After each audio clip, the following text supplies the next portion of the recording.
Welcome to the Replo funnel overview video series. In this 6-part series, we're going to walk through 6 different funnels that you can implement in your business today and some best practices that you should follow when you go through this process. Welcome to the Replo funnel overview series, video number 5. And today we're going to talk about the product upsell funnel. You've got people buying your stuff and you want them to buy more stuff. That is the name of the game. And in order for you to do that, you got to really sell it to them. You got to jazz it up. The nice thing about upsell funnels is that you've done the hardest thing, which is to get someone to buy from you once. The best time to sell it to somebody is right after they purchase from you. That's why when you go to the mall and you're walking around, people with the shopping bag, they usually have more than one. They're in that buying mood. They're a little spend happy. So this is a great funnel to run as soon as someone makes a purchase.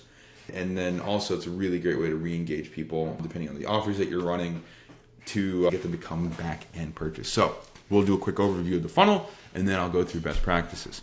All right. Here we've got an ad to come back with a supplement funnel.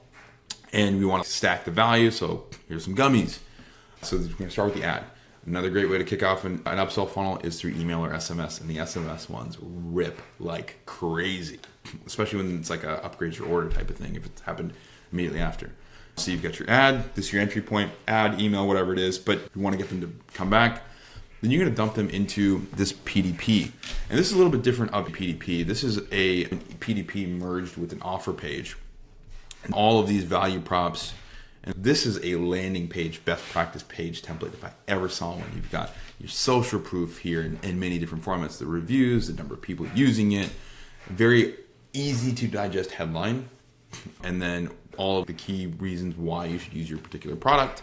Social proof here just from like external sources, benefit statements, more ways to really understand the benefits, etc. And then you've got the buy box. This particular buy box is really cool because this is reminiscent of Groons, which they went from 0 to being worth $500 million in 18 months. This is very similar to the buy box that they have.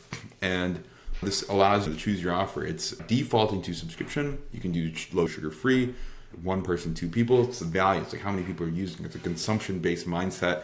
And it's not saying, do you want to subscribe? It's actually coming from a place of how much do you want to subscribe? You're changing the frame there. And all of the work on the rest of the page above kind of reinforces like your value prop, or builds up your value prop. So when you get here, it's actually a very low intensity ask and you're able to control the frame a lot better. One of my favorite parts about this, obviously you've got the value of subscribing, the discounts there, but it's breaking down the cost per day. If you have a subscription, if you can break it down into a smaller chunk, you're like, oh, it's less than $2 a day. Like that's a really good deal. And so that's a really great frame shift, and it completely anchors to a different part of someone's mind when they're like examining the prices. They don't think, oh, it's $90 a month or $91 a month. They think it's only $1.60 and it's for 2 people. So it's really valuable. And then everything that you get in here, again, all of these pieces just reinforce the social proof here from the social video, the TikToks, Instagram Reels embedded in here, us versus them, the comparison chart. This is the landing page best practice. We have a different guide that we'll link in the video that is these 6 key elements of a great landing page. This has it all. So you've got this PDP, great. You can go to a static cart page, or I highly recommend making sure you have a slide out cart that has additional offers, maybe upsells, cross sells. If you're selling to the supplement example, maybe you've got this gummy product and you also want to do vitamins or something else, right? You can do that. The beauty of this, really, and then you go to the checkout and you can do checkout optimization if you have the ability to control your checkout. If not, at least try to add some social proof stuff like this, if you can.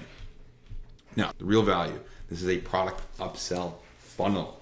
The real value is you're triggering this after someone's made a purchase. So a great example, I know HexClad does this really well. They have a 12 or 13 piece cooking set. And as soon as you buy that first one, they're going to ask you if you want to complete the set. Maybe you say no. You're like, I don't know. If you say no, they're going to wait a few days and they're actually going to trigger this email series and text series and ads. You can actually build ad audiences from this too and say complete the set.